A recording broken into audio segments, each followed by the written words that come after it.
Okay, good afternoon, YouTubers. For the next video that I'm going to do, as I've mentioned before in my previous videos, basically the entire system that I put together with the multiple inverters and the battery bank, including my solar panel, the majority of with the exception of the critical stuff like the inverters and the batteries and probably the solar chargers and so forth, the rest of the equipment basically was put together from stuff I had laying around. I had to try to find a way to conserve money in putting this thing together and actually make it very feasible and to use, and also good enough to power what I wanted to power, which was in my case was the entire house. Actually connect the inverters to my entire house, keep the batteries charged, and basically it was designed for as an emergency backup because I am still in the grid, and I didn't completely want to get out of it. However, I wanted to have enough power that I can probably run for a couple of days. A couple of days meaning that I have a generator that I can always use to charge my batteries. Because right now I only have 3 batteries with the 4th one on the way, and unfortunately I don't have enough battery storage to actually run for a couple of days. The solar array that I put in my prior video is able to maintain them charged or slowly charge them, but it will not charge my batteries in an entire day. So that was the purpose for designing this with the way I designed it, with the power supplies to completely charge my my batteries.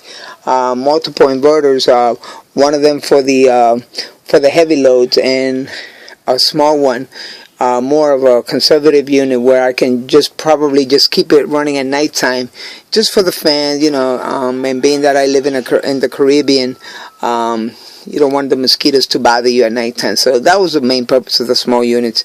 The other small unit, which I was able to purchase 2 of them, that's basically to run my shop whenever I'm in the grid, or even if I do still have grid power and just wanted to bring power to the little shop here. So anyway, this video here is going to be more about how to make cheap battery cable. But when I mean cheap, I'm talking about price wise.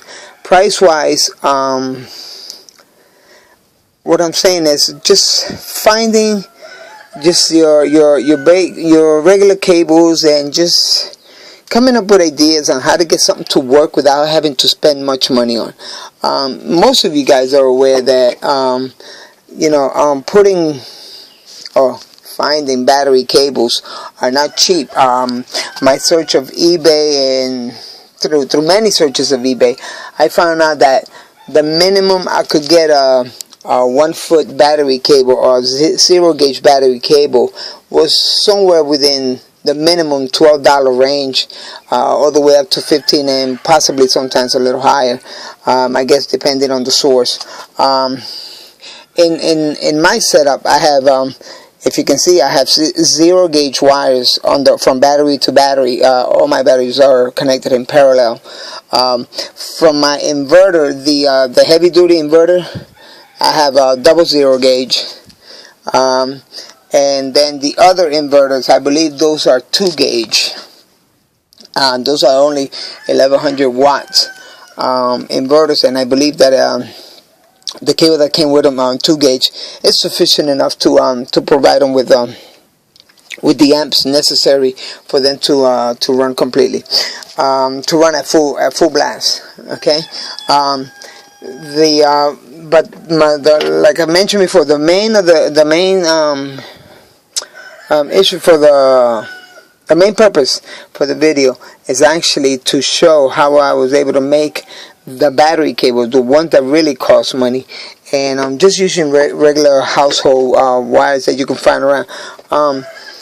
The wire that you see here in my hand, this is actually 0 gauge wire. Okay, it's not fine strand copper like some of the inverter wires are. This is actually heavy duty copper This wire is actually the same type of wire that is used by the electric company, as they actually connect the power into your house mains. Okay, what I did was I went to the store, to the hardware store, and I wanted to buy some wires, and they actually had zero gauge wire. They had a 10-foot section. It was about 10 foot, maybe a little short, maybe a little more, I don't know. It was about 10 feet. And they would just had it laying around, and I said, well, how much do you want for that little 10 feet section? They basically wanted to say that you can probably have it, but I gave them $4 for it. The $4, what I did was I took the 10-foot section and I divided it into 1-foot section, got 10 pieces, and it's pretty solid cable. Let me see if I could probably demonstrate. Very solid cable. And so anyway, that was $4 spent right there. As for the terminals, after checking around the hardware store, I noticed that copper terminals, to go into a zero gauge wire, they were going between $4 and $5. Okay. $3.99 was the cheapest, and I basically needed, like 20 of them, so that would have cost so much, 20, maybe 10 of them, no, about 20 of them. I wanted to get 20 of them for the 10-foot section, and 20 times $5 to $4 was just too much for me. So then I came up with the idea that I had some copper tubing around, copper pipe, plumbing pipe, and it was pretty thick, I thought. So what I just did was I decided to cut them in 1-foot sections, 1 inch sections, somewhat like little couplers. And so what I did was, I'll show you this as an example. What I did was I stripped back about 3/4 of an inch, maybe a little less, the insulation jacket from the wire, and as I stripped it and as I removed it, I actually put the copper sleeve, the copper coupling that I just cut over it, and to get them tight enough, because they were a little loose. Unfortunately, it wasn't.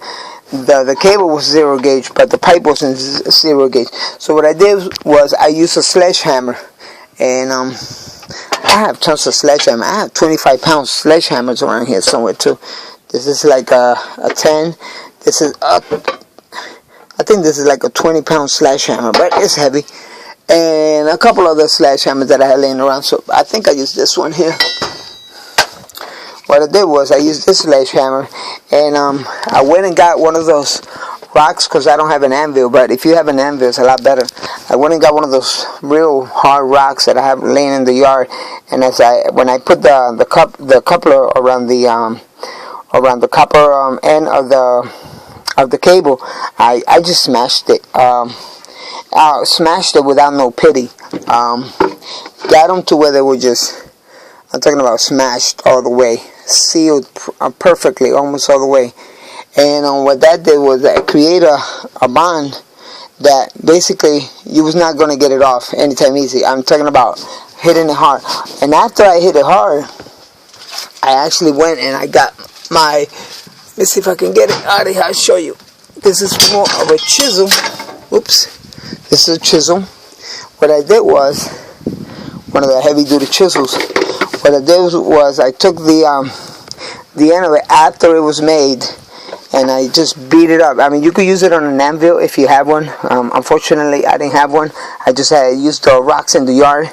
I just actually went, placed the chisel over it like that, and just banged it right into it. Now, in this process, you don't want to bang it too hard. You want to bang it enough so it can actually bite into the copper itself. Not only did I did this, I did it this way. I did it like a cross section, that way, and it actually created a super tight bond. Okay, and it just doesn't go nowhere. Now after that, then I went and drilled the holes, and as you can see, it's not the prettiest job. It's not the prettiest job. It was not easy actually drilling to this piece of copper ends, only because I didn't have a vise to actually grip onto this, and I had to just basically try to hold it with my bare hands, and it was not easy. I guess my next project is to get a vise anyway. Anyway, after I did this, I had two options. One of the options was apply heat to it. Once I apply heat to it, I can actually fill the gaps in with the solder, fill the gaps in. And I did it to some of them, but to some of them I didn't do it. I guess I'm doing more like a research and development, find out which way is probably better. But like I said, I did it to some of them I didn't. This one here, you can tell that I didn't. But all of them, whether I did it to them or not, then I went and sealed them. I sealed them, even though some of them, like I say, do have solder, some of them don't. But either way, both units work perfectly. They tie the batteries good. They're very rigid. These are the positive. These are the ones that I use for the positive end, and these are the ones that I use for the negative end. The reason why I color code them is because in a battery bank of any size, you definitely want to keep track of what's positive, what's negative. You do not want to be working on the top, dropping a wrench, shorting something out, because the batteries are very friendly, but they can be also very, very dangerous if they do decide to go off on you. Okay, everything will probably in here will probably be no good with all the acid blown all over them. Anyway, like I say, I color coded them, and this is just nail polish. I mean, nothing fancy, just color coded, just for reference. That's all. Anyway, that's how I was able to do it. You're talking about $4 divided 10, 40 cents plus 2 pieces of copper. So you're probably talking about the maximum $1 for each cable. The maximum $1 for each cable. That's the way to be frugal and make things that actually work. You're more than welcome to go ahead and spend your $12, get some nice pretty cable with nice crimps, but that's an independent decision. My decision was to make them this way. They work just the same way, perhaps even better. And I had a little money extra in my pocket. Not that I had a lot to start off anyway, but I work with what I have, and they seem to work pretty good. And that's one cheap way to make a battery cable. Inverter cables, they normally, if you buy a good inverter, they'll come with the cable.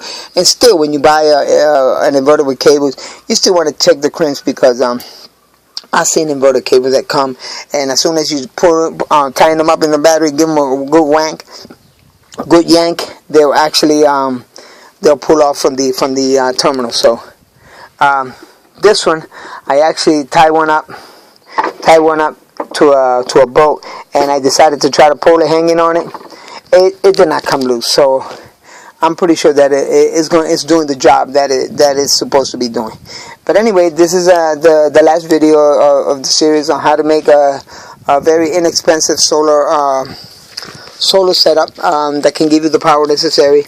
Like right now, the maximum I have a 3,000 watt unit here that can give me the 3,000 watt inside the house, and who knows, maybe in the future I'll get me a 5,000 watt unit, 4 more batteries, and see what I can do with that. Okay, this is it's catchy. It's an expensive hobby if you make it that, or if you have the skills, you could probably just make it an enjoyable hobby, and don't have to spend so much.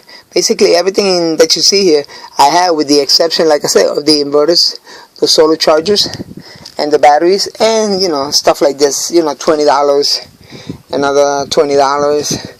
I think that was $9, $15, and like $5 for each of these, and that's about it. And then $20 for the kit for reading the voltage and the amperage from another location, and of course my battery power supply, 55 amp power supply. That one right there was I think $92. So anyway, that's it for now. Hopefully you enjoy the videos, and see if ever I make another upgrade. I will be adding another battery, but I will not be posting a video of that one. But anyway, like my motto is. If you have ideas on how to make better cables, yeah, share them with me. I'll be more than happy to watch them and listen to any advices that, because I don't have all the best advices. I just have, what I can come up with. If I'm pretty sure a lot of you guys are way better advices than I have, and I just did it because it's cost effective, and I had the material. I found the material cheap, and cheap, and with the skills that I had, I actually made them work. Okay. Anyway, take care, YouTubers. Until I post the next video, and take care, and see you soon. Later. Bye.